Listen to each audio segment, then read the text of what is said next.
ನಿಮ್ಗೆ ಗೊತ್ತೇ ಇದೆ, ಡೈರೆಕ್ಟರ್ ಪ್ರೇಮ್ ಅವರು ಯಾವುದೇ ಸಿನಿಮಾ ಮಾಡಲಿ ಸಿಕ್ಕಾಪಟ್ಟೆ ಹೈಪ್ ಕ್ರಿಯೇಟ್ ಮಾಡ್ತಾರೆ. ಇವರ ಡೈರೆಕ್ಷನ್ ನ ಎಲ್ಲಾ ಸಿನಿಮಾಗಳು ಕೂಡ ಸೂಪರ್ ಹಿಟ್ ಆಗಿವೆ. ಕನ್ನಡ ಚಿತ್ರರಂಗದಲ್ಲಿ ಸಖತ್ ಧೂಳೆ ಬೀಸ್ತಾರೆ ಪ್ರೇಮ್ ಅವರು. ಅಂದಹಾಗೆ ಏಪ್ರಿಲ್ 30ಕ್ಕೆ ಗ್ರ್ಯಾಂಡ್ ಆಗಿ ರಿಲೀಸ್ ಆಗ್ತಿದೆ ಪ್ರೇಮ್ ನಿರ್ದೇಶನದ ಆಕ್ಷನ್ ಪ್ರಿನ್ಸ್ ಧ್ರುವ ಸರ್ಜಾ ಅಭಿನಯದ ಕೆಡಿ ಸಿನಿಮಾ. ಸಾಂಗ್ಸ್ ಅಂಡ್ ಜಬರ್ದಸ್ತ್ ಟೀಸರ್ ಮೂಲಕ ಟಾಕ್ ಆಫ್ ದಿ ಟೌನ್ ಆಗ್ಬಿಟ್ಟಿದೆ ಕೆಡಿ ಸಿನಿಮಾ. ಕೆವಿಎನ್ ಪ್ರೊಡಕ್ಷನ್ ಇರುವಂತಹ ಈ ಸಿನಿಮಾ ಒಟ್ಟು 5 ಭಾಷೆಗಳಲ್ಲಿ ರಿಲೀಸ್ ಆಗ್ತಿದೆ. ಆಕ್ಚುಲಿ ಈ ಸಿನಿಮಾದ ಎಂಡ್ ಅಲ್ಲಿ ಕಿಚ್ಚ ಸುದೀಪ್ ಅವರ ಎಂಟ್ರಿ ಇರುತ್ತೆ ಅನ್ನೋದನ್ನ ಈಗಾಗಲೇ ಪ್ರೇಮ್ ಅವರು ಅನೌನ್ಸ್ ಮಾಡಿದ್ರು. ಅದರ ಶೂಟಿಂಗ್ ಕೂಡ ಕಂಪ್ಲೀಟ್ ಮಾಡಲಾಗಿದೆ. ಆದ್ರೆ ಈ ಕೇಮಿಯೋ ರೋಲ್ ಏನಿದೆ ಕೆಡಿ ಪಾರ್ಟ್ 2 ಸಿನಿಮಾದಲ್ಲಿ ಎಕ್ಸ್ಟೆಂಡ್ ಆಗಲಿದೆ ಅಂತೆ. ಕೆಡಿ ಪಾರ್ಟ್ 2 ಸಿನಿಮಾಗೆ ಕಿಚ್ಚ ಸುದೀಪ್ ಅವರೇ ಹೀರೋ. ಆ ಒಂದು ಸ್ಕ್ರಿಪ್ಟ್ ವರ್ಕ್ ಕೂಡ ಕಂಪ್ಲೀಟ್ ಮಾಡಿದ್ದಾರೆ ಪ್ರೇಮ್ ಅವರು. ಸದ್ಯಕ್ಕೆ ಈ ಒಂದು ವಿಚಾರವನ್ನ ಸಾಂಗ್ ರಿಲೀಸ್ ಪ್ರೆಸ್ ಮೀಟ್ ನಲ್ಲಿ ಹೇಳಿದ್ದಾರೆ.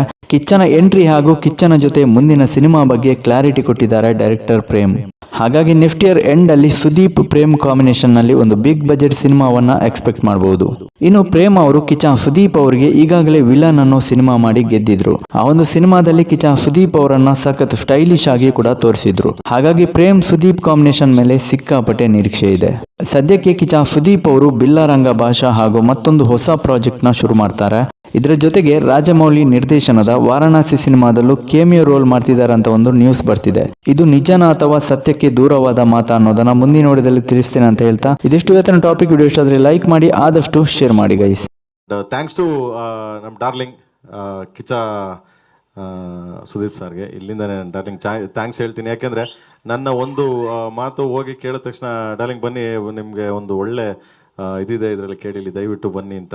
ಸೊ ಇದರಲ್ಲಿ ಆಯ್ತು ಚಿನ್ನ, ಯಾವಾಗ ಬರ್ಬೇಕು ಹೇಳೋ ಬಂದರು. ಇಲ್ಲಿಂದ ಥ್ಯಾಂಕ್ಸ್ ಹೇಳ್ತೀನಿ ಅವ್ರಿಗೆ. Thank you darling. ಆ್ಯಂಡ್ ನಿಮ್ಮನ್ನ ಒಂದು ಅವ್ರನ್ನ ಒಂದು ಸ್ಟೇಜ್ ಮೇಲೆ ಹತ್ತಿಸ್ತೀನಿ. ಇದು ಹತ್ತಿ ಸಿಗೋದಲ್ಲೇ. ಸೊ ಯಾವ ಪಾತ್ರ ಏನು ಅಂತ ಬರುತ್ತೆ.